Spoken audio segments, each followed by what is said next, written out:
Hi, I'm Liz. And I'm Rhea. Welcome to Karma's My Bitch, a podcast about sex, love, magic, desire, purpose, bliss, and how life isn't simply the stories we tell ourselves. What I've learned is that it's okay to care. And I know that sounds like a really obvious thing to say, but I feel like in this world, and especially considering our last conversation about detachment, that there is a big idea that, you know, to care too much about something or to care at all about something is considered a form of madness.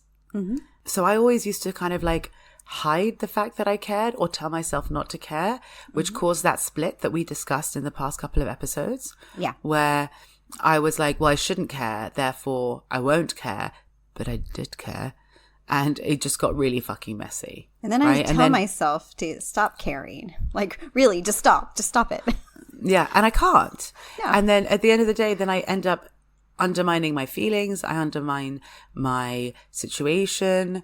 I undermine my expression. And I miss the fact that actually I have so many amazing things that I'm really enjoying because I'm too busy telling myself not to. A long time ago, we brought devotion into the mix.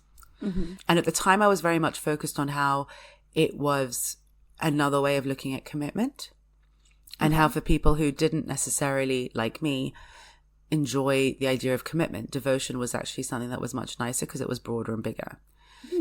But actually, I feel like that kind of devotion is also often mistaken for obsession and fixation. Oh, yes. It's often seen as something to fix as opposed to trying to mine a lesson or trying to like create an experience. Mm-hmm. For me, I realized that, like, you know, there's times I've said to you, I just want to take everything I can from this, or I don't know why I still care, but I do. I don't know why it upsets me, but it does. I don't know why it makes me happy, but it does. Right?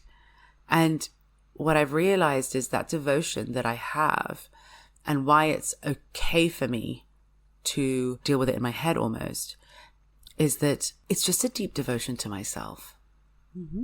And therefore, because I can be deeply devoted to myself, I'm about to go on a mini monologue, but I'm into it. I can also be deeply devoted to others and other things. For example, there was a long time, as people know, as we've discussed, where I'd get up to work and it felt like things would always blow up in my face. We've discussed it many times, right? But my hope that I could see that this work was worth something that would change my life, I kept going. And I gave it 1,000,000 chances because effectively what I was doing was giving myself 1,000,000 chances to be and become the person who I knew was possible for me to be. Yet when it came to anything else that the world told us we shouldn't care about, I then begrudged that same devotion. And told myself that in that case it was bad, but in this case it was fine. Or in that case it was bad, but in this case it was good. And as much as I thought I was free from judgment, I actually was judging when I exercised that devotion to myself and when I didn't. But just as we discussed in the previous episode, I guess it's clicking now. Just as we discussed in the previous episode about when you allow yourself to be that biggest version of yourself, and then it also allows others to do the same, right? You allow the others able to do the same. Seeing the fact that I was open-hearted enough with myself and with the work and that drive and that push to keep going and what it created allowed me to understand that I could do that with everything in my life.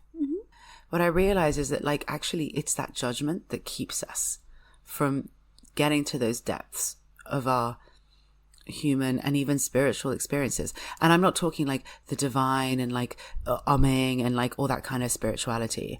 I'm just talking about feeling so fucking connected and so high and so amazing. Right? Yeah.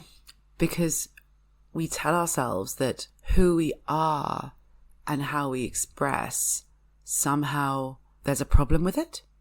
And so we never get to see what we can achieve when we are who we are and how we express. The first time we talked about devotion was it was season 1, Becoming a Nun, or season 2 or something. So devotion came pretty early in because in our conversation about purpose, it was really important to understand how purpose really requires our devotion and our commitment. because we really were never going to have a channel for our light and have some reason to bring out love without purpose. Because we can't just go flinging our light at things and then it not actually landing anywhere. So devotion was critical for that. And now we're looking at devotion when it comes to bliss, which it just takes on a different hue, as you're saying. It's with a critical form of detachment we may not have had in the early days. And, you know, as we're kind of going through our karmic shit and our karmic undoing process, where we're really having to like divest ourselves of so much stuff. And again, that detachment isn't, it's not like I don't care. Devotion in the very beginning is a lot of like, can I just put my heart into something? Can I even just find my heart? Yeah. Yeah. I mean, we're really looking at that early stuff. We confuse what devotion is because often it's seen as a form of obsession because we're not allowed to care. Like what you were sort of saying before, it all kind of ties in as far as the detachment and the judgment and you can't care about something so much because then it's a problem. And actually, if you care about something, it can be used to hurt you, and it's a way of being disappointed. Right. And you don't want to count your chickens before they hatch. You don't want to have a chink in your armor. And then you also don't want to put so much onto something so that if it doesn't come everything, you lose everything. Yeah. So then you don't allow yourself to ever feel anything because you're trying to protect yourself from like what you believe is the inevitable heartbreak, which is bullshit. Right. Or it could be seen as an addiction, a problem. Yeah. It's not devotion. Oh, no, this is an addiction. You have a problem.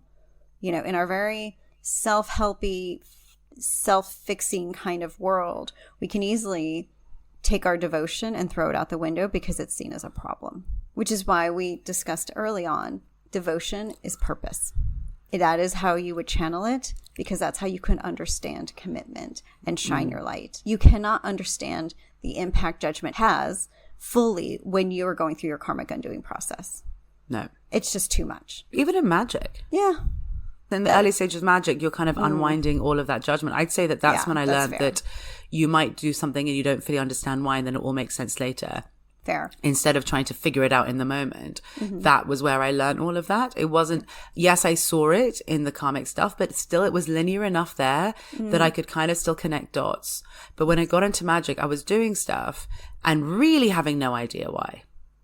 And understanding much later. And that's how I learned what detachment really was. And that's how I learned how judgment really can hinder that. When you're the full embodiment, you are just living and you're just moving along with that. And you can have a brief second of like, gratitude or hyper, like I said, in bliss, there's almost a hyper awareness all the time of where you are. And I mean, that goes away eventually as things become normalized. Don't get me wrong. You know, you're going to have that more often than not. You know, devotion is working for you because it aids in your growth and evolution. That's where my growth lies. That is the direction where it might seem that I'm like really fixated on this one thing and I can't let it go.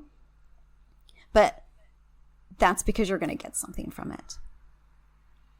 And so sometimes, again, no matter where you are in your evolution bit, leaning into it is going to be of great service to you. But we always think that that's kind of the bad thing or the wrong thing. And I would argue that it's just because how much we don't maybe necessarily see how much polarity is still woven into how we approach anything. My God. It's like everything. So like, it's in everything. So even within ourselves, no matter how free you are, you might be kind of putting it on yourself. And a lot of, I would say, the process of kind of coming into this new way of being is just unlearning so many dots that we connected that never served us. It's literally all of them. You're like, oh yeah. You know, and then some of them are bigger, and so they take a couple of days, and you're like, oh. I mean, and I'm aware of this, no matter how much I've already experienced, that how much more freedom there is available to me, the more I keep going. And I don't mean freedom as in I could live alone on a mountaintop. I mean freedom from any kind of judgment at all. That then allows me just to express and reap the rewards of that expression. When we undergo so much scrutiny just by ourselves, when we hold ourselves back and we're so used to being passive participants, in everything that we see, you know, it's like, oh, this has to happen for me to really actually engage with it. What we don't really, or what we're not used to, because we've been taught to ascribe so much meaning to all the things that have come before us. Like, I'll know that I'm successful because I've done these things. Or I'll know what to really put myself into because this is really where thought leaders go. We're always being influenced. I think that's why I've been bringing up influencers so much, is so that we can really see how everything we see over our social media or people around us shapes and skews every perception we have around whatever field we're interested in. In every way. In every way. And if you think about it, what are influencers actually doing apart from tapping into a general consensus of what will get views? So they're effectively perpetuating old lies with different guises. I remember always saying to you, oh, well, we've got to look a certain way and be a certain way. And, you know, otherwise no one will understand what we're talking about or teaching or whatever else. But that was also just another way of this weird kind of like buying into that weird influencer vibe.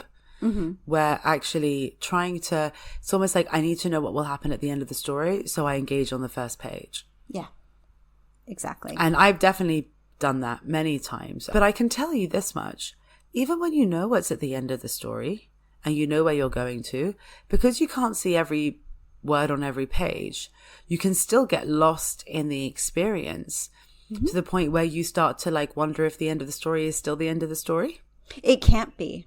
Not if you're engaging with it superficially. And that's where the devotion really comes in, is that it's the thing that takes you on the word we hate, the journey. Because I got to follow that light wherever it's going. Wherever it's shining, it's just going to take me there. And a lot of it's the points you're never going to see that the person can actually, no one can show those particular points. Because those are the things that are deeply embedded in our fate. So what are we going to do? Follow our own fate or follow someone else's fate? But that keeps everything so superficial, which is so boring. There's nothing interesting about trying to copy what other people are doing. And that's not what the divine came for. And also because if everything's surface, you're not actually getting the depth of it. Like if I think of any experience that I have, okay, from the outside, my mind can go, all right, so we are now doing X, we are now doing Y. Oh, that is exactly like what I thought I was going to do. Yes. And that is nice. But if you're actually there, you're like, oh my God, like I'm doing X with Y and I'm feeling this way and I appreciate them that way and I appreciate me because of this. And, you know, all of a sudden there's like 25 million more layers to what is a simple moment that you are almost living 25 million moments in one. Yeah. But you may not even be having a single thought in those moments.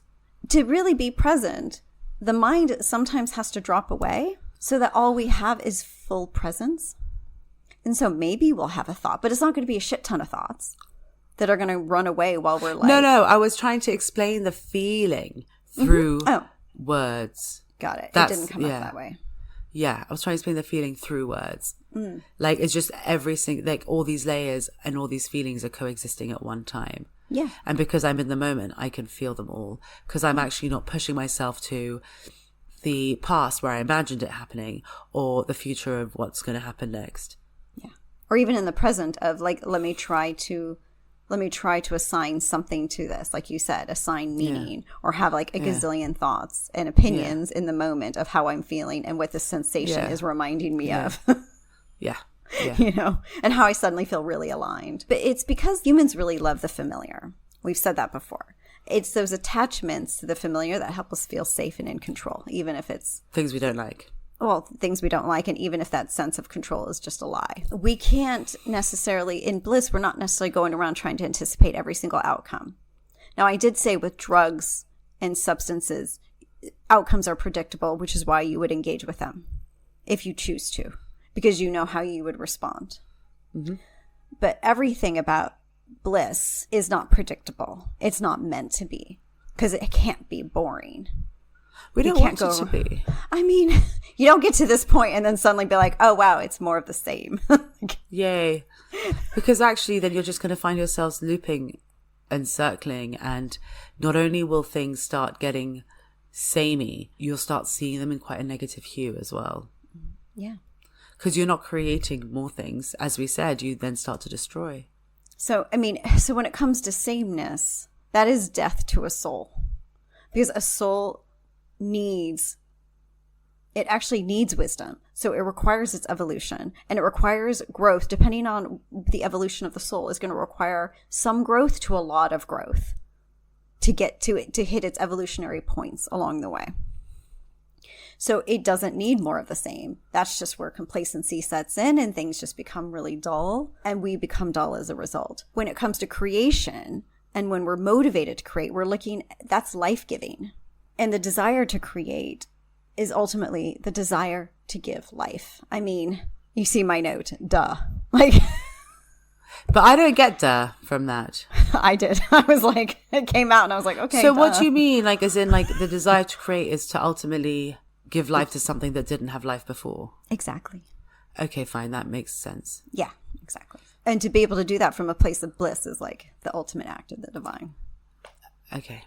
So from magic to bliss, this desire to give life, it begins to run deeper than we've ever experienced before. So we go from I am living my purpose and my mission, right? Which is what we've said before. It's great. And, you know, I feel good, to I feel fully and completely alive. So you're really going from like the good enough to better enough to like, oh, this is really nice, I'm happy, to like, I am so fully complete and completely alive.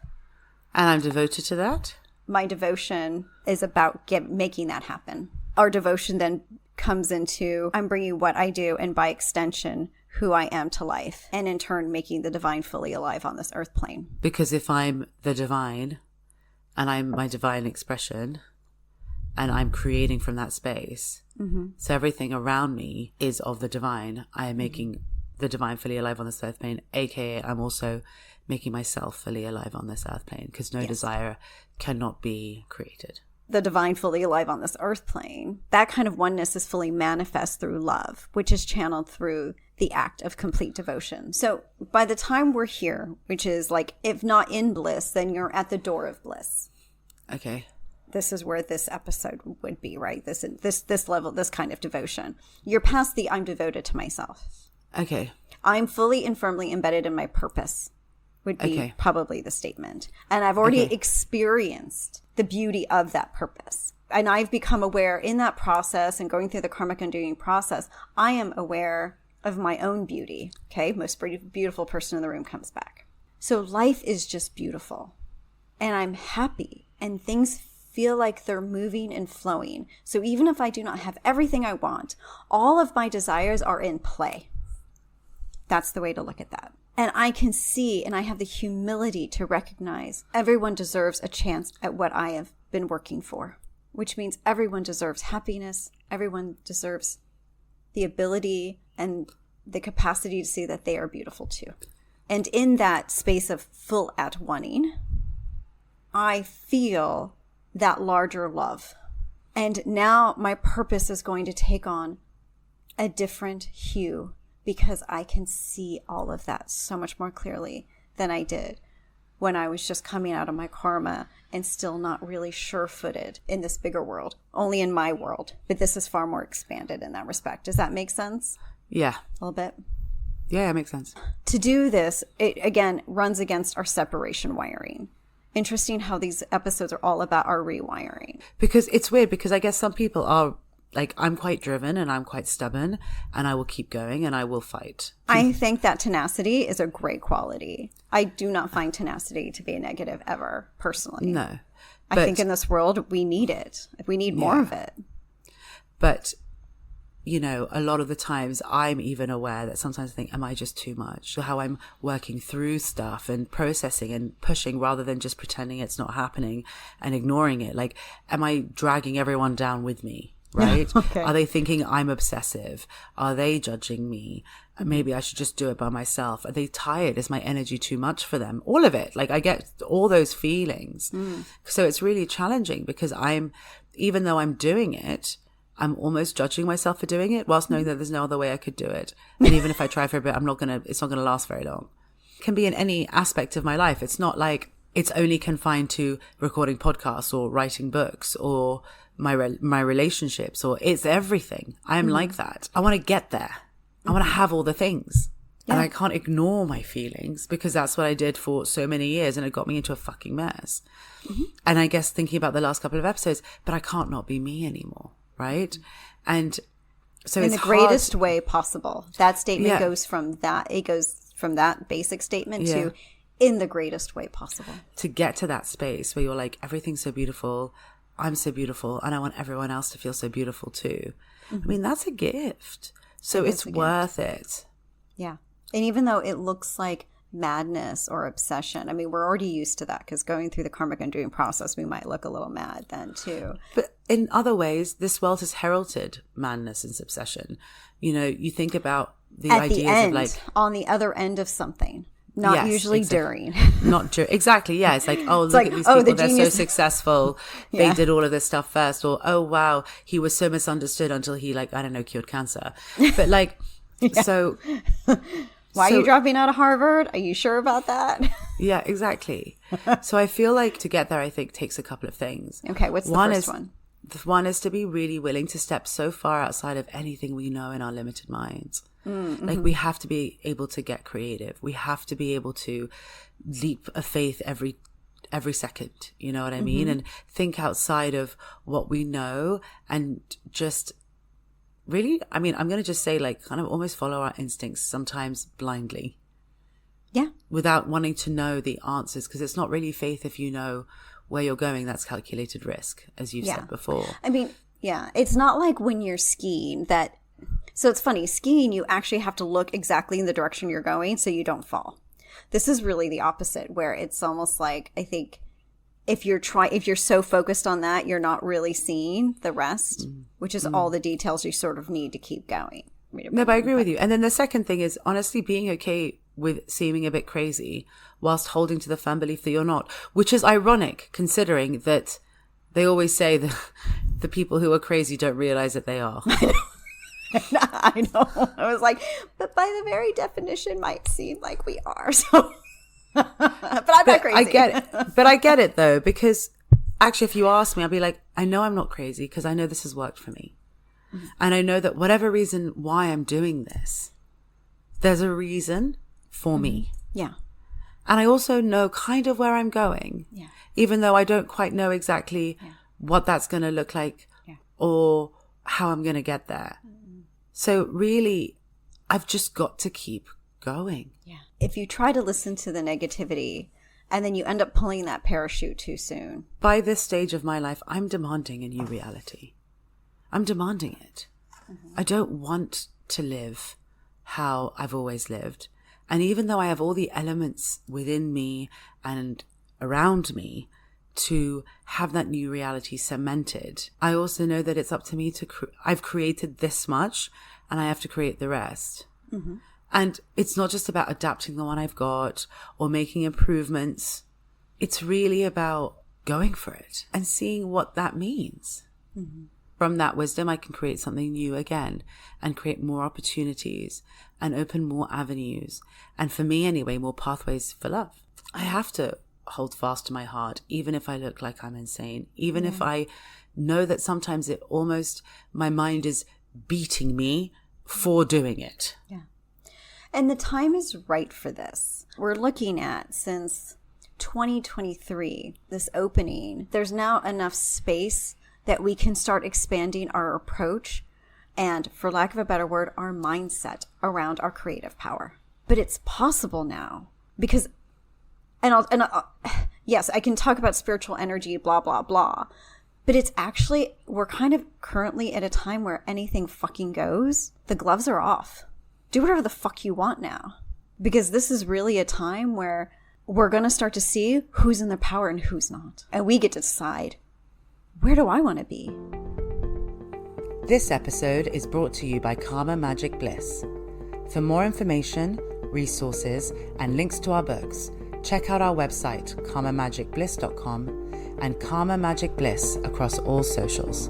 And if you liked what you heard, please subscribe and leave us a review.